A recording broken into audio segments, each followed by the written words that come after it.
Así es. Bueno, buenas noches. Gracias por estar acá. Estamos con Evelyn Machaín, Mauro Aguilar, Lisandro Leoni, colegas de Radio Universidad, ellos dos. Evelyn, vos también estuviste. Estuve en Radio Universidad también. ¿Cómo les va? Buenas noches. Gracias por la invitación. Así es, la querida Radio Universidad. Así es. Bueno, los invitamos para analizar un poco lo que dejó el fin de semana, ¿no? Los números, las caras.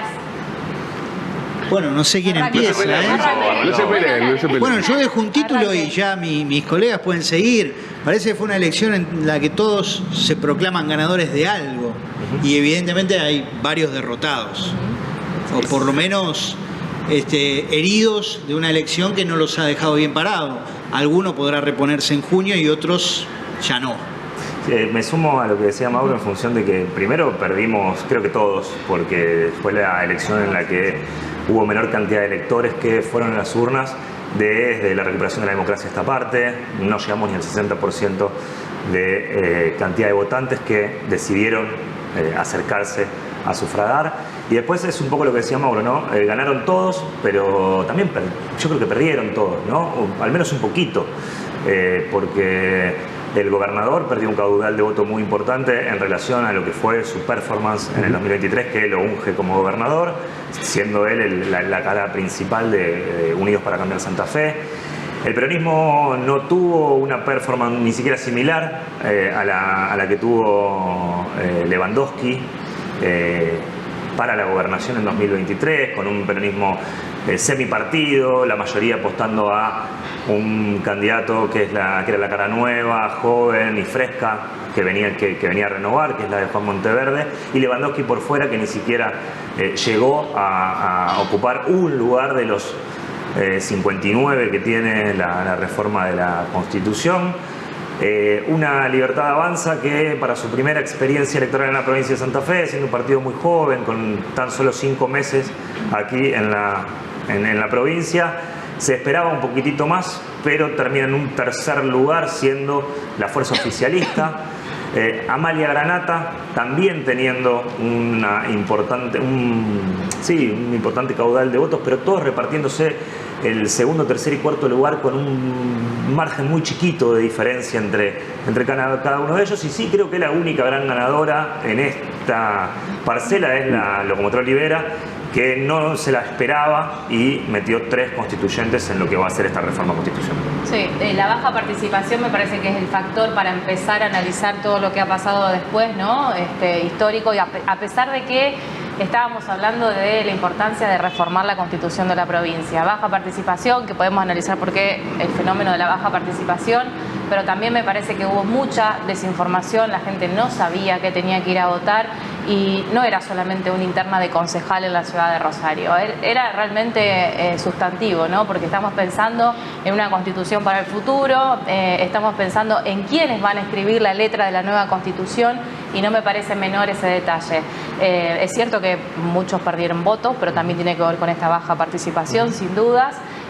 Y además lo que ha hecho esto de la baja participación, como hay un piso electoral para poder pasar la instancia y ser electo convencional, ha dejado afuera a fuerzas más chicas o fuerzas minoritarias que no alcanzaron ese umbral de votos y que hoy no van a tener una voz con una representación en esa convencional cuando la convoque el gobernador de la provincia. Esa cantidad de voces diferentes se va a ver de alguna manera en cuanto a representación partidaria claramente limitada, ¿no? Y me quedé pensando en la Libertad Avanza, porque uno se hacía esa pregunta, ¿no? ¿Cuánto iba a ingresar la Libertad Avanza a nivel provincial? Porque era el debut con sello propio. Si hubieran ido juntos con Amalia Granata, bueno, hoy el resultado del cual estaríamos hablando sería otro, claramente, ¿no? O la lectura fuera otra. Pero me parece que de alguna manera esto sirvió para revalidar, aunque no era lo mismo, plebiscitar la gestión de Puyaro, aunque no estábamos discutiendo eso. Exacto. Y al mismo tiempo me parece que es un testeo importante también para ver hasta dónde llega el sello de la Libertad Avanza en la provincia de Santa Fe, aunque estemos hablando de elecciones totalmente distintas.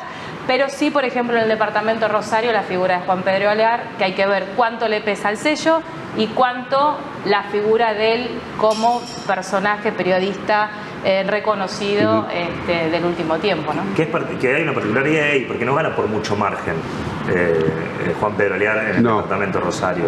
Son 2 puntos, 3 puntos de diferencia, siendo la novedad, siendo lo nuevo, siendo la persona más conocida quizá.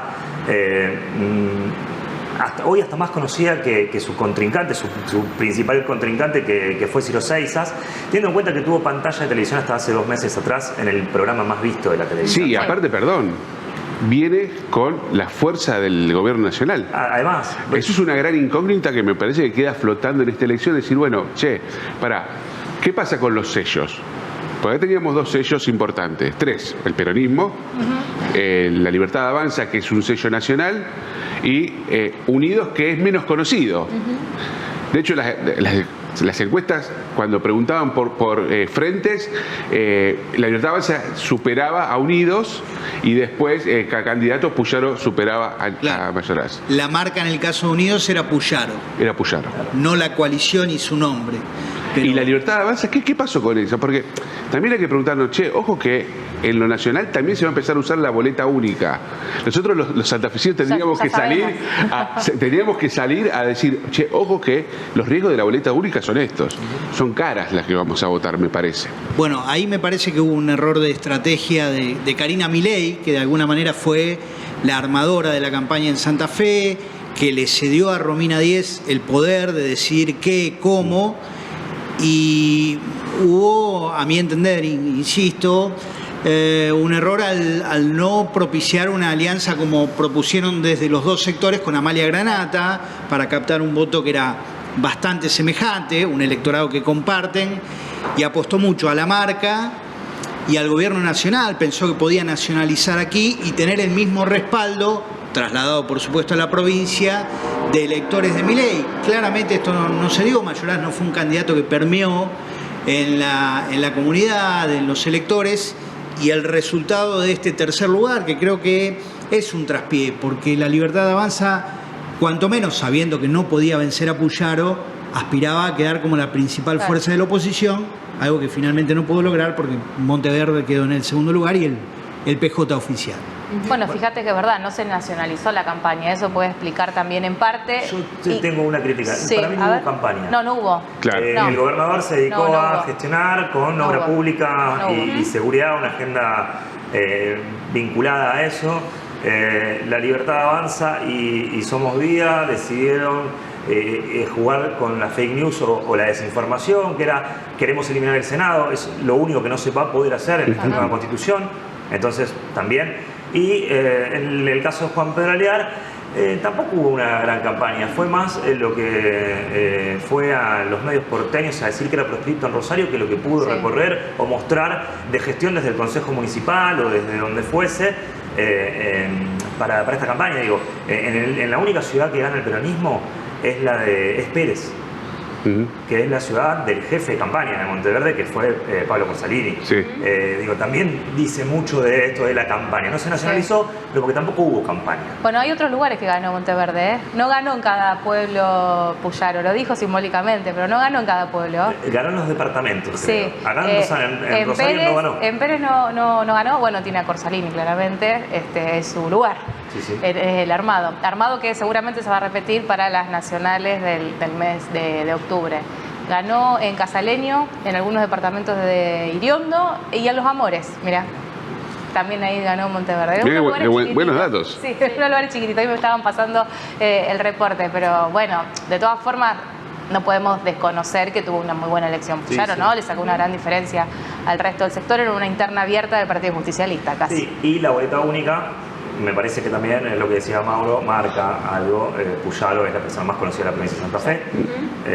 Mayoraz no es una persona que sea verdaderamente popular, por decirlo de alguna manera, entre los santafesinos y santafesinas, y eso hace que cuando vos te enfrentás a la boleta, el sello pasa a ocupar un lugar menor y la cara me parece que es lo que más convoca al votante a hacer una cruz al lado del candidato. Al principio decíamos que la gran mayoría se daba como ganadores de algo, ¿no? Sí, algo tenía para celebrar o algo vendía que tenía que celebrar. Y hay una curiosidad porque podemos decir que el que más cerca estuvo de un éxito es Puyaro. porque tiene 33 convencionales, quedó a las puertas de la mayoría. Sí. Sin embargo, Puyaro, que podría decirse el más ganador de todos, tiene también ahí alguna luz amarilla en el horizonte, algo como para evaluar qué sucedió en ciudades muy potentes como Rosario y Santa Fe, que es donde menos caudal de votos tuvo y donde él creía, a partir, por ejemplo, de la política de seguridad con el gobierno nacional o de la obra pública, que iba a tener otros índices. Ya hubo una reunión con sus ministros, con funcionarios, muy ampliada, en la que se planteó esto como un interrogante para tratar de resolver hacia junio, hacia octubre y hacia lo que queda de su gestión. ¿Y eso por qué habrá pasado, Niki? No, iba a preguntar qué análisis hacían con respecto de, por ejemplo, de que entre la Tigresa Acuña a Constituyentes y no... La locomotora Libera. Se está confundiendo de boxeadora. Veo muchos boxeadores. Sí, bueno. Es boxeador, sí, bueno, sí, por supuesto. Sí. Perdón, la locomotora. De que entre, por ejemplo, en la locomotora y no ingrese Claudia Balaguer, por ejemplo, que fue ministra de Educación de Santa Fe. Bueno, yo creo que el silencio tiene que ver con algo que nos inquieta y nos preocupa. De gente con mucha militancia, con mucha carrera política, con gestión pública, que podía aportarle al debate por la reforma puntos muy interesantes, ha quedado afuera y llega, bueno, una cara nueva para la política, que irrumpe, que de alguna manera seduce en un electorado que quiere ver cosas nuevas, que está cansado de lo viejo y que quizás no piense que no está, y no lo digo puntualmente por ella, sino por muchas caras nuevas que vemos que no están preparadas para este debate, que como decía Evelyn en el principio, es histórico. Quizás estemos décadas sin que la Constitución y la letra de nuestra Carta Magna vuelva a reformarse, y creo que tiene que quedar derechos allí centrales que uno aspiraría lo trate gente preparada. No quiero ser ofensivo, prefiero no... Digo,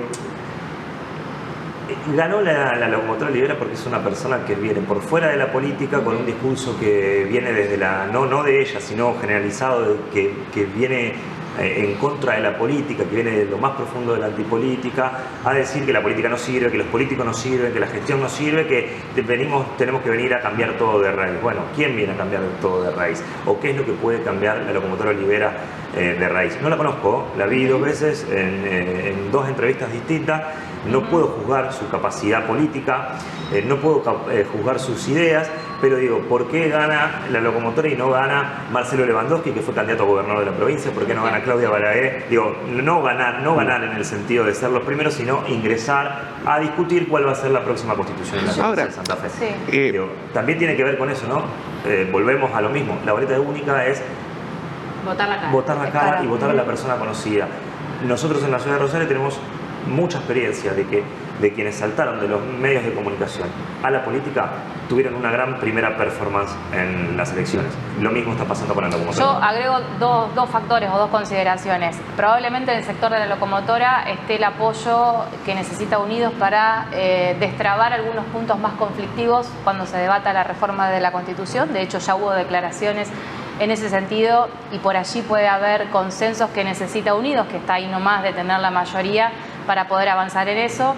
Sí, sobre todo el tema de la reelección. Vamos a ponerle nombre y apellido al principal artículo que se va a debatir. Yo creo que los gobernadores tienen que tener reelección, ¿eh? A mí me parece que tienen que tener. Y si no salía con salía con los anteriores. Todos los gobernadores anteriores se fueron trabando la reforma de la Constitución. Bueno, tenía que haberlo dicho antes y teníamos teníamos una lista de Belín Machaín ahí encabezando. Es toda una discusión. Si se lo das a un gobernador que juró por una Constitución o le pones una cláusula transitoria y le decís, bueno, este gobernador no, porque juró por esta Constitución, será a partir del próximo gobernador. Me parece que los gobernadores tienen que tener una reelección. Me parece también que hay que limitar las cantidades indefinidas de elecciones que tienen muchos dirigentes, como los senadores, por ejemplo. Sí, los diputados, los legisladores en general. Son patrones de estancia durante décadas y que manejan un poderío territorial, que me parece que eso también sería sano para la democracia limitarlo. Ojalá que la discusión de la reforma no sea a libro cerrado. Ojalá que todos los sectores que fueron electos puedan plantear también sus inquietudes y una letra distinta a lo que ya más o menos está escrito, porque cuando se aprobó la reforma de la Constitución, los artículos establecidos y qué podrían llegar a decir esos artículos está más o menos redactado, pero ojalá que se dé realmente una discusión que esté dentro de los parámetros de la democracia y de la institucionalidad que nos merecemos nosotros, pensando no para hoy, Sí. sino para, como dice Mauro, las próximas décadas, ni siquiera años, las próximas décadas. Ahora, hay un factor que estuvo acá, se mencionó, que es esa adversidad que tuvo el oficialismo en Rosario y en Santa Fe, porque nosotros mientras veíamos la carga de los datos, Puyaro empezó con un 45% de votos en su lista, cosechando en su lista. Y después, a medida que iban ingresando los datos de las dos ciudades más importantes de la provincia, iba descendiendo hasta llegar al 35% de votos que cosechó. ¿Eso a qué se debe? A que el peso de los empleados públicos muy enojados con el gobernador, porque la inseguridad todavía es un factor predominante en la preocupación del santafesino. ¿Qué pasó ahí? Es difícil, Es difícil. Yo no, la verdad es que no podría tener una opinión concluyente. Creo que lo que vos marcás puede tener una incidencia.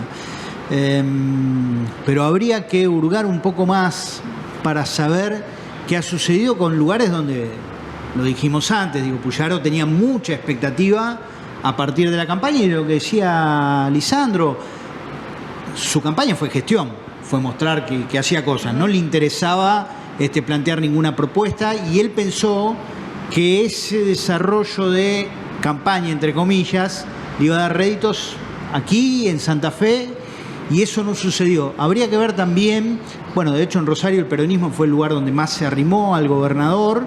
En Santa Fe, por ejemplo, funcionó bastante bien la candidatura de Granata, es decir, que hubo otros espacios que fueron desgranando la potencia del gobernador, pero yo no tengo una opinión concluyente con lo que puede haber sucedido yo acá. tampoco. Incluso fíjate que los senadores de Unidos, que iban como convencionales, salvo en dos departamentos, que fue el de Rosario y el de Belgrano, que estuvo Burrich también haciendo campaña ahí cuando veía que la cosa iba bien, revalidaron, si se quiere, su lugar de poder siendo senador, revalidaron ese lugar con el voto para ser convencionales.